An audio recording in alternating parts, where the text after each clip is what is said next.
Kled once again, but honestly, give me some job. We'll see. Still got some time on the clock to see if GC is going to pick up J4.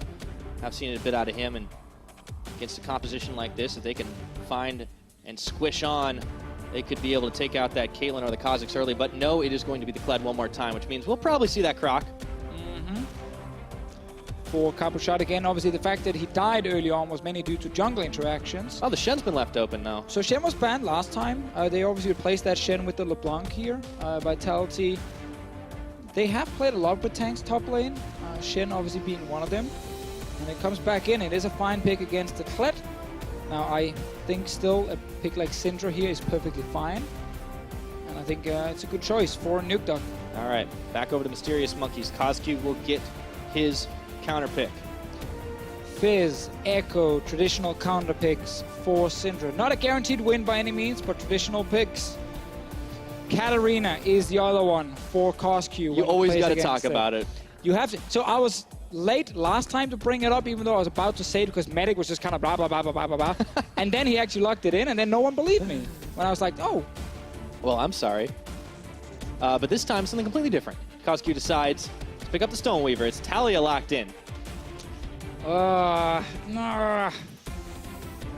don't know, KazQ. I think Talia in itself is very good, but it's a tough matchup for you to play against Nukeduck in this mid lane, and KazQ as a player has not looked very good if he falls behind early. But obviously, he's playing for the team right now. You can try and snowball top, where you have your Kled, who will outscale the Shen as a split pusher, and you have a very strong bot lane pirate. I really like the bot lane matchup for Mysterious Monkeys. I think it's smart drafting from Unlimited.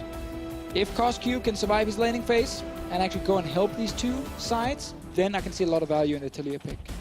Well, it's always a gamble, but KazQ is not one to shy away from that proposition as the coaches will shake hands to walk off the stage for what could be the final time. Yamato Cannon, his team was able to come up with that victory, a fast turnaround, but can the Monkeys pull a turnaround of their own?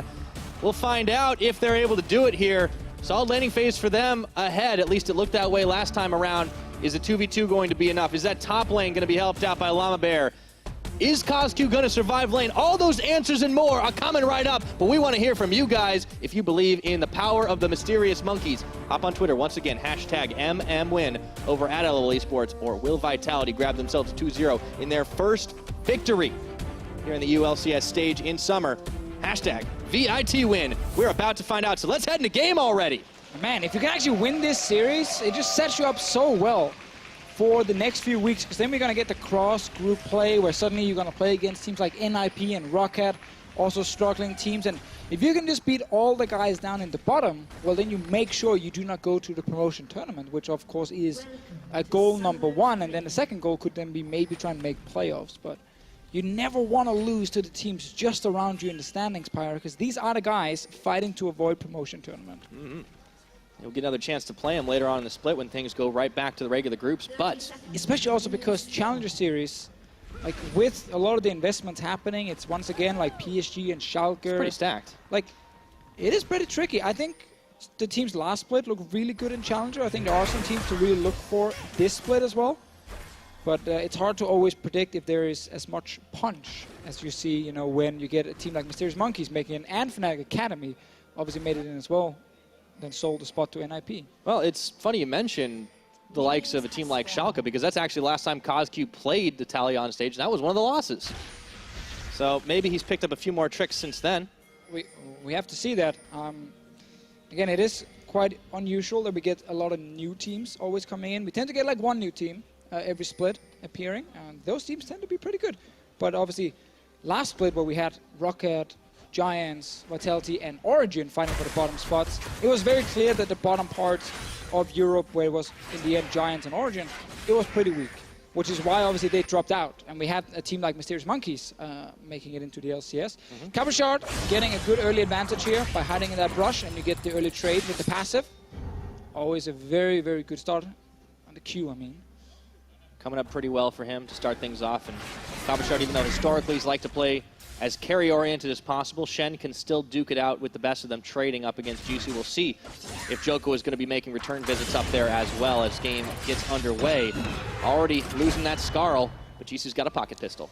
And Jisoo last game didn't care if he lost Skarl or not. He just went forward anyway. He didn't care if he died, man. That guy's a madman. Yeah, he just took the fights anyway. But the reason Shen works well against some of these physical carries up top lane is just it's very easy for Shen with his W to obviously counter a lot of the auto attacks. But he's a level down now, which is why he can't do it. But Shen W is fantastic against these auto attack based champions. And obviously going early like Ninja Tappy into like an armor item. Like it's very easy for Shen to just get enough resistances plus his W to say you're never going to kill me 1v1. And I'm just going to play with my team, mid lane, bot lane, and that's how we're going to snowball the game while you're busy up top lane trying to farm to your 2 items. So that lane's just pretty much going to be locked down. Where do the Monkeys look to build advantages right now? CosQ has roam potential on this Taliyah if he survives that lane. Exactly. Like I think bot lane is definitely opening for Mysterious Monkeys to try to play around the first tower with the Zyra Ashe lane. Top lane as well, even against Shen. Like if you bring more people to the party, you can obviously kill the Shen. Especially if you start bringing magic damage as well, if he's stacking armor. So I think CosQ can go to both side lanes, and they are both very, very viable options if it comes to snowballing. Especially because often against Shen, as we always talk about, you want to attack the global itself. Because if you go bot lane, well, Shen is going to follow. If you go top lane, you can't ulti yourself if you're Shen. Well, CosQ getting some vision cleared out here. I was going to say if he headed down to the bottom lane, Cabochard would have a harder time following right now. He did have teleport, but only level 3 on the Shen as we're underway. No big advantages being broken open just yet. It took a little while before First Blood started to come in the last game as well, despite the fact that it ended up being a sub-30-minute affair. Slamabear goes on a roving through the enemy jungle. This time he will not find Joko. Well, he will know that Joko is not on top side and the camps are dead, so he can kind of tell his team he's not top lane, which means there's only one other place he could be, which is bot lane. And appropriately, Yuki and Dreams are backing off. Exactly. They're like, oh, okay, there's a chance. Also, they got good early wards. Mysterious Monkeys on the bottom side. Taliyah mid lane Pyre, early on. Fantastic push. Love it. Spam Q and that stuff. Get the minions pushed in, but you don't really trade that effectively against the Syndra. You got to be very careful. And once a few levels get under the belt of Nukeduck, he will start taking over in terms of trading, especially level 6, because one champion gets an ulti that is build a wall and fly down to another lane. Doesn't really help you in a 1v1. The other champion gets an ulti that we like to call, one of these ultis where you really got to master the champions to really use the ulti. You mean press R? You need to press the R button on them. Obviously with a few balls down first, preferably. Well, so yeah. Nukeduck already proved last game that he was able to press all of his buttons and do a lot. Which so is I very feel like impressive. this is going to be kind of right up his alley. Yeah, it's going to be easier for Nukeduck to obviously fire his ulti here, and it's going to give him an advantage in the 1v1 against Taliyah. Last game, I think he played it extremely well, getting early kills, and I just want to see that more and more from Nukeduck, because when he's playing well, he's actually a fun player to watch. Something that Vitality has needed, a breath of life in them, since it seemed up into this game so far, up into the series, that it was really all on Joko to try and get things going in any portion of the game. Vitality were kind of laying back and losing these games against some of the stronger teams in their group, but against the Monkeys, despite some mistakes, we can see the explosive potential that some of these players still have. And also we have to remember Yamato Cannon, when he joined Splice, all the way back last year in spring, the first split wasn't great. They didn't really manage to do a whole lot. They didn't make playoffs, played a promotion tournament. However, that's standard when you get a new coach who really wants to try and change the way a team is playing. It's also a new team, too. I mean, those were a lot of untested rookies. Of course. I know they're all Danish, Deficio. I know they're good at League of Legends. Back then, all Danish, and then they replaced one of the Danes, Nisbet, and got Mickey instead, which obviously proved to be a very good change. But the point is, it takes time to kind of build up a lot of the basics in terms of how to play the overall macro game as a team, and I think Yamato Cannon is asking for time as well.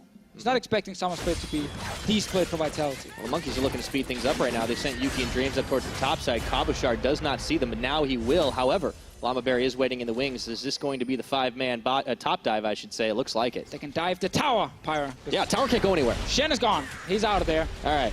Classic lane swap against Shen. Shen hits level 6. Enemy team is like, okay, now they can maybe play around bottom side with Shen, so let's just go top lane into his lane. attacking the global itself and trying to rush down tower. And Vitality are really far behind in tempo here. Yeah, this is a nice start. They might just get the tower, but Vander hops on in, and he's going to be bringing Cabochard all the way back. So now Mysterious Monkeys are trying to scatter. Cabochard comes in with the taunt, but the charge was already on, and they've been able to clear away. Even CosQ joining up here. It is a party up in top. I actually think it's pretty good for Cabochard that he got interrupted there doing his taunt, because Talia would be here first, meaning Mysterious Monkeys were ready to take the fight, worst case. Llama Bear is sitting on a control ward. This is a very unexpected play. They do not think he's still up here. I think he just showed himself. Still 4 members. Yeah, he just peeked his head out. All right, well, they keep committing to it. That tower only needs a few more shots to go down, but Joko is about to walk right over a ward himself. Llama Bear sending the Sonic Wave out. Does not follow through just yet. It's 4v3 up top. It's not something you expect to say every game of League of Legends. Now, Jisoo's still up here. Bot lane, obviously, Cabochard is already down there. He still sits with TP in case he needs to go top lane once again.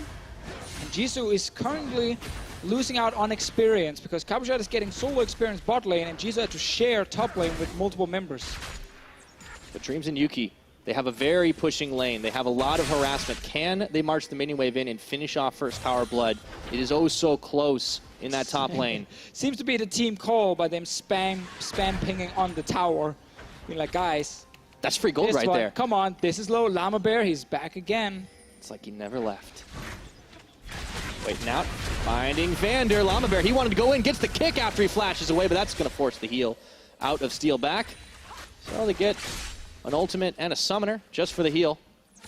Ooh, I really want to see Zyra I want to see Zyra always save the root. When Lee Sin is going in to his little kick flash move, save the root till after you already kicked the guy, because then his flash is gone. Right now, Dreams used the root at the same time as Llama Bear jumped in, which meant the flash away from Vander actually managed to negate 2 effects at the same time. If you save one of them, you can then use that after, and you might be able to lock down Vander and actually get the first blood.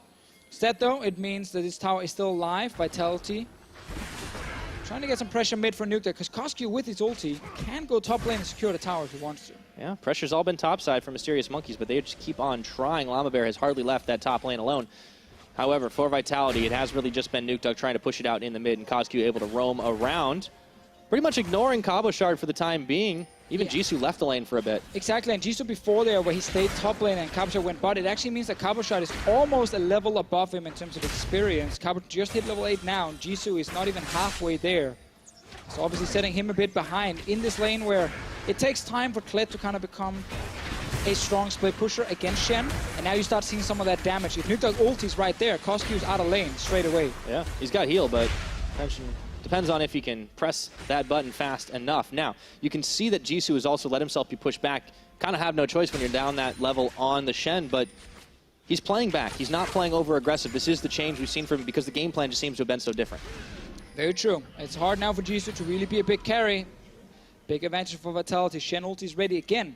And sitting in these 2v2 lanes, this also means if Mysterious Monkeys to try and push for that top lane tower, they will overextend against the Shen composition. So it is tricky right now for the Mysterious Monkeys to kind of find the easy opening where they don't risk Vitality fighting back. And Chicken it is tricky. Cabochard looked to go in.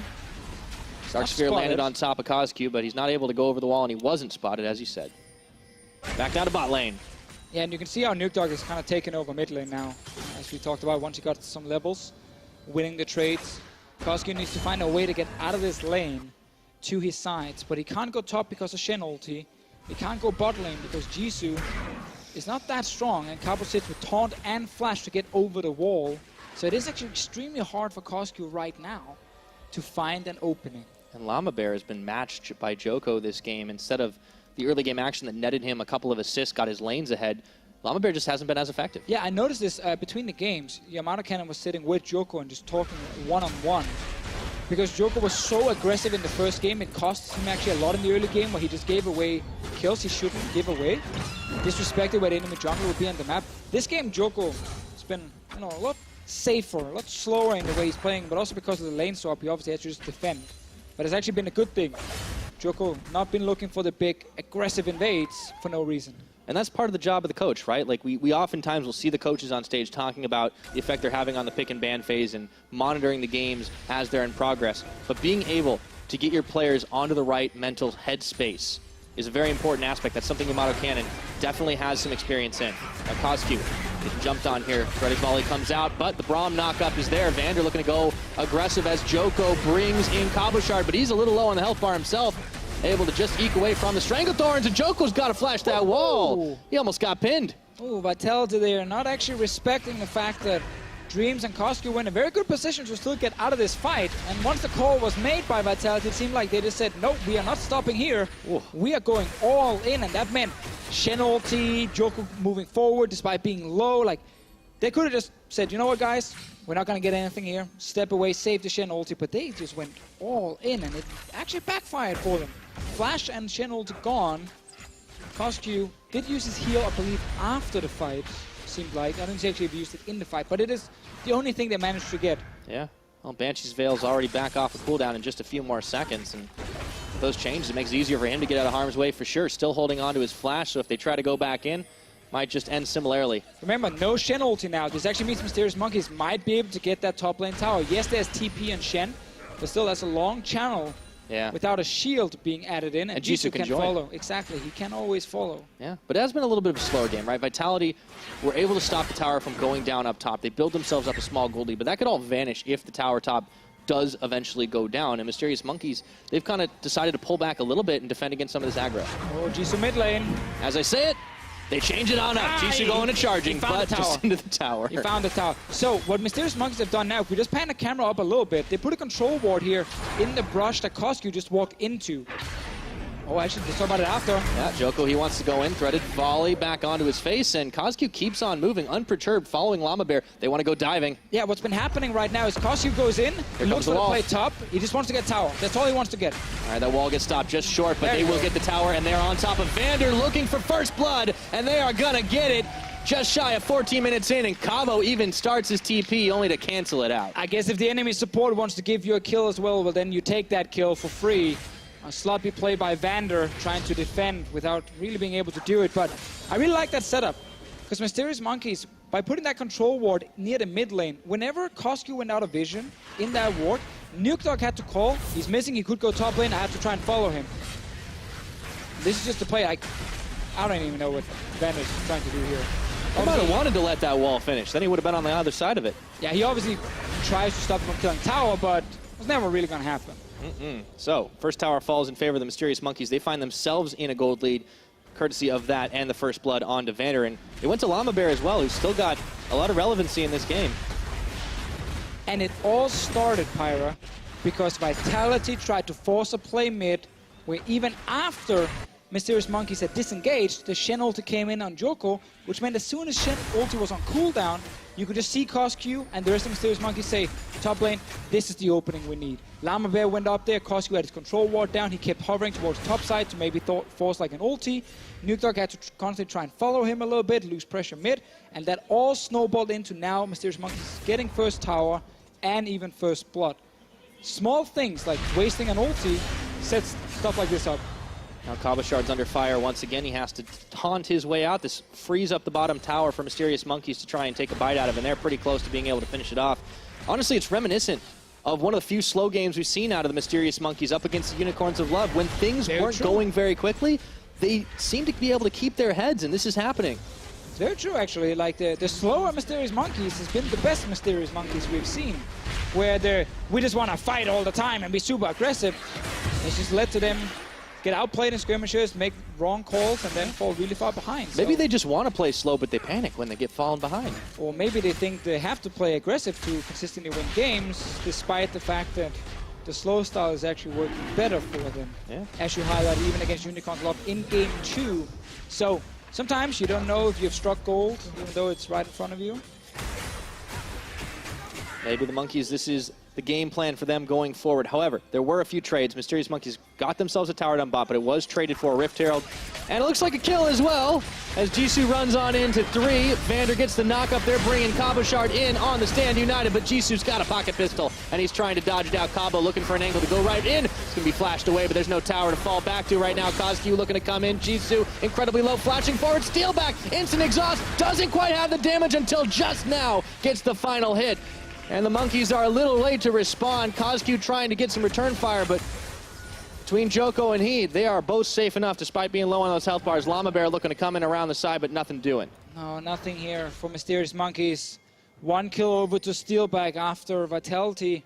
Setting up a little trap top lane. Jisoo felt like he kind of knew. Oh, let's see mid. Nope, Nukdog, he's out of there. Oof. But it really felt like it was like Jisoo kind of knows, okay, they're probably up here and the team is on the way. Cosq. Ooh, that was a tense moment there, but Nukdog did not press R. Heal is available for Cosq, would probably have saved him. Didn't want to get baited into that one. But and a lot of MR as well on this Taliyah. They still got the push advantage right now. Even with some wave clear here, they got a few more pot shots off on this tower. Nukdog and Joko aren't able to fully defend. They clear the wave away, but there'll be another one soon enough. And they once again get the Shen ulti.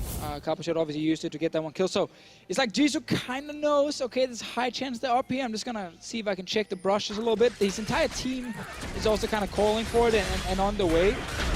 So when the fight breaks out, you can see how Mysterious Monkeys, except for Llama Bear, they're all actually around topside because obviously Taliyah can use her ulti.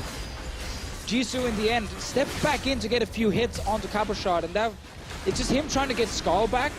Again, he needs to be aggressive, actually hit people to get it back fast enough, and that obviously in the end means Steelback gets a few hits on him, and then he can't get Skull down. And Joko, this time around, Pyra, we actually get Rift Herald. Oh yeah. So, long investment into this mid lane, and it looks like this is where it's going to fall. However, the Monkeys don't want to give it up without a fight, but they might just have to.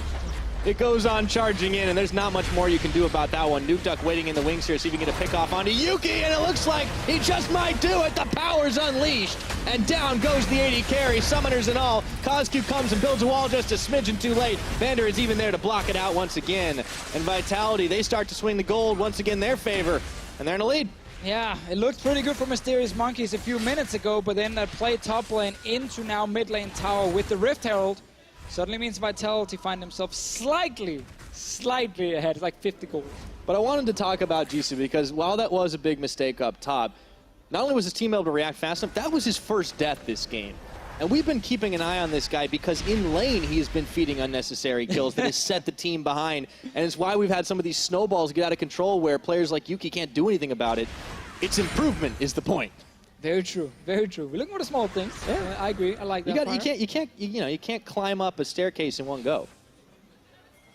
But you can try, like down on all four. You kind of try. I mean, you're a tall guy. I don't know how you manage it, but I can skip a few steps. I had to go one at a time. Yeah, I can definitely skip some steps, but skipping steps in League of Legends is a big no-no. You do not want to do that. Follow all the small steps. You know, get your minion waves pushing, get your vision down, Pyra. Yeah. Don't just randomly start yelling on stage, go, go, go, because then you might actually find yourself overextending quite a bit. Speaking of, Jisoo does dodge out some of the damage. However, the Scat of the Week still is going to nail him in the back, and Vander was there to try to go in. Instead, he's just stuck clearing away a control ward. Whoa, guys, Baron is spawning. Have you ever seen Baron spawn before? A few times. Yeah, like every I don't day. think Mysterious Monkeys want to see Baron for a little while. Maybe they want revenge after last time. Because if you just keep trying and trying and trying, at some point it should succeed, right? I guess that's one way to look at it. Jisoo keeps on trying and trying to get away. It looks like he should be able to do this time around. Throws the bear trap on the rope, but Joko is walking out of it. Nice and easy. Nukdog flashing forward, looking for Yuki once again, and down he goes. That's 2 for 2 on the game. To be fair, Nukdog set that up really well. But even Brock Kabasha is like, I'm going in. You guys are watching me. Now the wall's coming in, but Vander is still able to. No, this time he gets knocked back. He had the shield the wrong way around. Joko is on one side of the wall, but the rest of Vitality are going to be soon to follow. However, the wave has evaporated. Monkeys trying to position in front so they can keep the defense going. It's 20 minutes, but the game is starting to swing the way of Vitality. Want to close this one out on a 2-0 note. Nukdog keeping the rest of the Monkeys at bay. Inside of the jungle is going to allow them to pick up yet another tower in mid. I've now seen Nukdog twice get a kill onto Yuki where he lands the entire combo. He's not just pressing R, he's actually landing the entire setup that allows him then to one-shot Yuki with the ulti at the end. So Nukdog once again playing a good game where he's able to kind of create picks with his team. We saw it on LeBlanc last game, we've seen it on Syndra now, gave them just another mid lane tower, and Vitality, it's been small things. Like, it's not been a massive macro move or anything. It's like, get one kill top lane, get a small advantage from that. Get a kill mid lane, and then Rift Herald to get, again, a small advantage. And they just slowly been climbing back ahead in this game. And it is the same thing we talked about earlier, where it is a slower game where Yeah. people are not getting challenged as much when it comes to these quick decisions. Well, it's slow even by the standards that I think we see from the teams like Vitality. I mean, the slowest or the least kills we've seen in a game this split, it's been all action. For 16 by both teams all put together. Vitality, right now, they were involved in that one against the Unicorns of Love, and it's only 4 total. Yep. This game could always turn pretty quickly. We saw what happened last time around. Mysterious Monkeys, on average, die 21 times per game and get 9 kills on their own. That's the average Mysterious Monkeys game, so 9-21.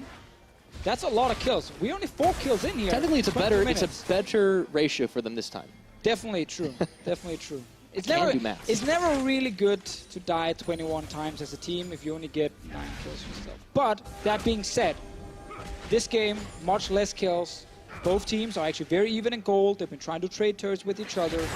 And I think we might get a game now where you really get to be challenged in terms of your Baron setup, which is not something we always see from these guys because they tend to just start the Baron and then there's not really a setup, or they're so far behind they can't even contest the Baron. Yeah. So now we actually get to see the slow build-up, the part where you don't skip steps. And if you do skip them, you might lose the Baron. It's a very complicated dance, but you've got to be able to do all the steps in order to make it look good. It's so boring that even pro teams sometimes say, no, screw it. I do not want to go through this step and this step and this step. But it's important. Sometimes it's much more fun to just rush the Baron and then say, if they show up, turn around and just kill them. It's just not very consistent. All right, Ash Arrow goes in, the wall goes down. Even the charge, Nuke Duck, everything's being thrown at him, but he's still just able to walk away. That's 3 ultis. Yeah, and Steelback's just uncontested up top. He was even thinking of doing the Krugs. That's how much time he had. Well, Nuke Duck, Pup Ghost, walked out of there.